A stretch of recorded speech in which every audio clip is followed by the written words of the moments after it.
Bonjour tout le monde, c'est Megasini7. Aujourd'hui on se retrouve pour une nouvelle vidéo qui va faire débat. Quelle est la meilleure émission entre le Club Dorothée ou les Minicums? Deux grandes émissions devenues nostalgiques. Aujourd'hui, je vais tout d'abord vous présenter le Club Dorothée. Émission qui a commencé en 1987 jusqu'en 1997. Émission qui durera 10 ans. Émission présentée par Dorothée. Émission qui regorge dessins animés, séries télévisées, jeux, concours et rubriques éducatifs. Cette émission a bercé toute une génération. De l'autre côté, on a les Minicums, émission qui a commencé en 1993 jusqu'à 2002, émission qui durera 9 ans. Qu'est-ce qui fait presque 10 ans, comme le Club Dorothée? Les Minicums reprendront leur flambeau d'ici la fin de l'année 2017. Si tout va bien, les Minicums, émission qui nous présente des marionnettes. Les marionnettes de célébrités refaites en marionnettes. Coco, la marionnette d'Antoine Decaune. Vanessa, celle de Vanessa Paradis. Nag, celle de Nagui. MC Solar. Jojo, Johnny Hallyday ou encore Diva, Eve Marron, etc., etc. Voici le tableau où je mettrai les points. On verra à la fin qui aura le plus de points. Mais pour savoir quelle est la meilleure émission entre les deux, il faudra avant tout avoir des preuves, ou sinon c'est pas la peine. Alors, tout d'abord, commençons par l'émission du Club Dorothée. Quelle preuve on a pour dire que c'est une meilleure émission que les Minicums? Eh bien, c'est que le Club Dorothée a des très bons dessins animés, comme Dragon Ball Z et Olivier Tom, qui ne passaient pas dans les Minicums.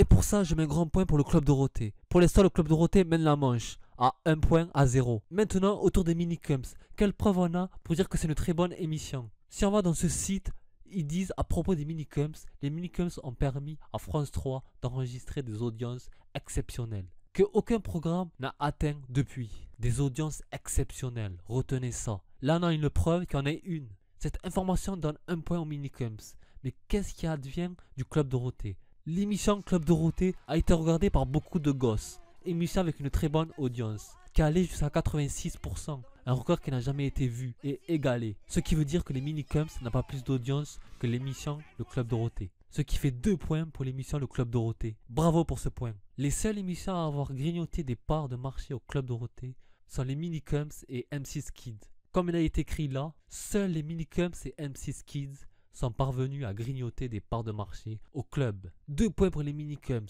Je n'ai plus de preuves pour le Club Dorothée. Je vais donc finir avec les Minicums, qui va pulvériser cette bataille, avec cette ultime preuve, venue de nulle part. Si on lit bien cette phrase, il y a écrit « Quelques années plus tard, en 1996, ils sont 57% des jeunes téléspectateurs entre 4 et 10 à préférer les Minicums au Club Dorothée. » Ce qui fait 3 points pour les Minicums.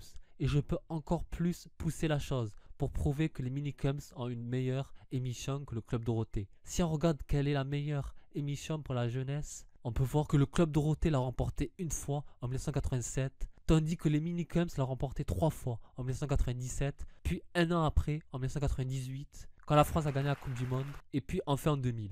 Ce qui fait beaucoup quand même, comparé au Club Dorothée. Et puis d'ailleurs, ce qui fait 4 points pour les Minicums.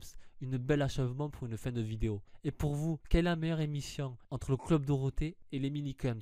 Qui mérite de l'emporter? À vous de me le dire dans les commentaires. Et si vous aimez ce genre de vidéo, n'hésitez pas à me le dire dans les commentaires. Je vous en ferai d'autres de ce genre. Sur ce, je vais vous dire bye bye.